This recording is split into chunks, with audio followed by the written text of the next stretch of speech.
நம்முடைய உள்ளங்களிலெல்லாம் நிறைந்த மேதகு மாமனிதர் திரு ஏபிஜே அப்துல் கலாம் அவர்கள் உரையாற்றிவிட்டு அமர்ந்தார். அமர்ந்தவுடன் இது போன்ற கூட்டத்திலிருந்து ஒருவர் எழுந்து, ஐயா, இந்தியாவினுடைய மிகப்பெரிய பெருமை எது என்று நீங்கள் நினைக்கிறீர்கள் என்று கேட்டார். அப்பொழுதுதான் அந்த புத்தக கண்காட்சியை திறந்து வைப்பதற்காக குத்துவிளக்கை ஏற்றி அங்கே அமர்ந்திருந்த எல்லோரும் அமர்ந்திருக்கும் போது திரு ஏபிஜே அவர்கள்,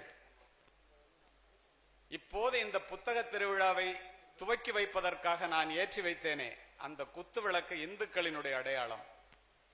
அதை ஏற்றி வைப்பதற்கு நான் உபயோகப்படுத்தினேனே மெழுகுவர்த்தி, அது கிறிஸ்தவர்களினுடைய அடையாளம். ஆனால் இந்த விழாவின் நாயகனாக அமர்ந்திருக்கின்ற நானோ ஒரு இஸ்லாமியன், இதுதான் இந்தியாவினுடைய மிகப்பெரிய பெருமை என்று கூறினார். இதை இந்த இடத்திலே நான் குறிப்பிடுவதற்கு காரணம் உண்டு. நீ கோவிலுக்கு போக வேண்டும் என்றால் இந்துவாக இருக்க வேண்டும்,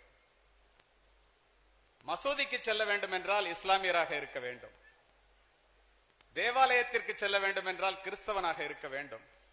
ஆனால் பெரியவர்களே, இந்த நூலகத்திற்கு நீங்கள் செல்ல வேண்டும் என்றால் மனிதனாக இருந்தால் மட்டுமே போதும்.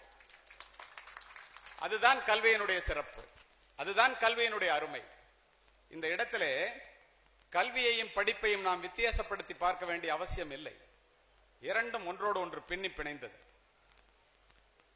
படித்தவர்கள், படிக்காதவர்கள், ஏழைகள், பணக்காரர்கள், உயர்ந்தவர்கள், தாழ்ந்தவர்கள், யாராக இருந்தாலும் ஒருவரை ஒருவர் பார்க்கும் போது கேட்கின்ற முதல் கேள்வி, பிள்ளை எப்படி படிக்கிறான் என்பதுதானே ஒழிய எவ்வளவு பணம் வச்சிருக்கிறீங்க என்பது அல்ல. ஏன்? இந்த படிப்பு ஒன்றுதான் ஒரு மனிதனை பிறப்பு முதல் இறப்பு வரை உயர்த்தக்கூடியது. படிப்பு ஏழைகளுக்கு செல்வம், செல்வர்களுக்கு அணிகலன், வீட்டிற்கு விளக்கு, நாட்டிற்கு பாதுகாப்பு. படிப்பை, கல்வியை, அறிவை எவ்வளவு பெரிய கோடீஸ்வரனாக இருந்தாலும் தன்னுடைய பெற்றோர்களிடமிருந்து சொத்தாக பெற முடியாது. அவன் படித்துத்தான் பெற முடியும். படிப்பு ஒன்றுதான் படிக்கின்ற அந்த மனிதனையும் அவன் பிறந்த வீட்டையும் இந்த நாட்டையும் உயர்த்தக்கூடியது. இந்த உண்மைகளை உணர்ந்த காரணத்தினால்தான் படிக்காமல் இருப்பதை விட பிறக்காமல் இருப்பதே மேல் என்றான் பேரறிஞன் பிளேட்டோ. அறியாமை வெட்கப்பட வேண்டிய ஒன்றுதான், ஆனால் அறிந்து கொள்ள விருப்பம் இல்லாமை அதனை விட வெட்கக்கேடு என்றான் பெஞ்சமின் பிராங்க்லின். இந்த உலகத்தையே மாற்றக்கூடிய ஒரு ஆயுதம் உண்டு, அந்த ஆயுதத்தினுடைய பெயர் கல்வி என்றார் நெல்சன் மண்டேலா. ஏன் அவ்வளவு தூரம்? கல்வி கற்பதற்காக, படிப்பதற்காக எவன் ஒருவன் வீட்டை விட்டு வெளியிலே செல்லுகிறானோ அவன் இறைவனினுடைய பாதையிலே நடக்கிறான் என்றார் நபிகள் நாயகம். படிக்க தெரியாத மந்திரியாக, படிக்க தெரியாத அரசனாக இருப்பதை விட படிக்க தெரிந்த ஏழையாக இருப்பதுவே மேல் என்றான் மெக்காலே. வால்டேருங்கிற ஒரு அறிஞன் சொல்றான், பாதுகாப்புக்கும் கல்விக்கும் என்ன இருக்கு அப்படின்னு பார்த்தா, கத்திகளினால் ஜெயித்த யுத்தங்களை விட யுக்தியினால், புத்திகளினால் ஜெயித்த யுத்தங்கள் அதிகம். நாம் அத்துணை பேரும் இப்ப இந்த புத்தகத்தை இப்படி எல்லாம் கொண்டு வந்து வச்சு சேகரிச்சு வச்சு ஒரு நூலகத்தை ஏன் ஆரம்பிச்சிருக்காருன்னு நினைக்கிறீங்க? கண் திறந்து கண் மூடுவதற்குள் முடிந்து போகின்ற நம்முடைய வாழ்க்கையிலே ஒவ்வொரு மனிதனும் இறக்கும் தருவாயில் தனக்குத்தானே பாரமாகின்ற சூழ்நிலை எல்லா மனிதர்களுக்கும் வந்தே சேரும்.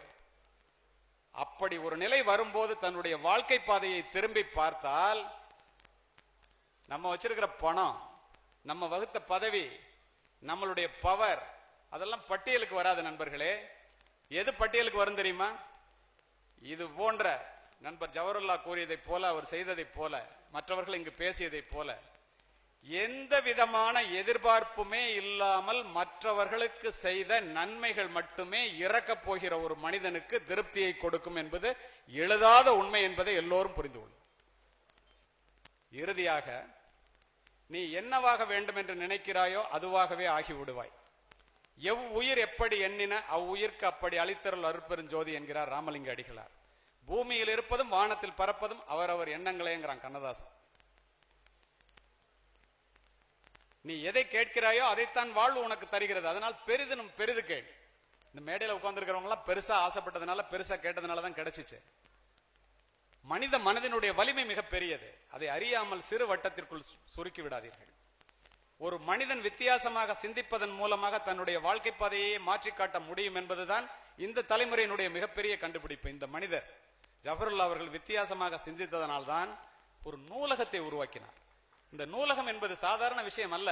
இன்னும் கொஞ்ச நாள் போன பிறகுதான் உங்களுக்கு தெரியும். What we have done for ourselves will die with us. What we have done for the world, for others, is immortal. It remains. நமக்காக செய்தது நம்மோடு முடிந்து போகும். மற்றவர்களுக்காக செய்வது மட்டுமே நாம் இறந்த பிறகும் நிலைத்து நிற்கும்.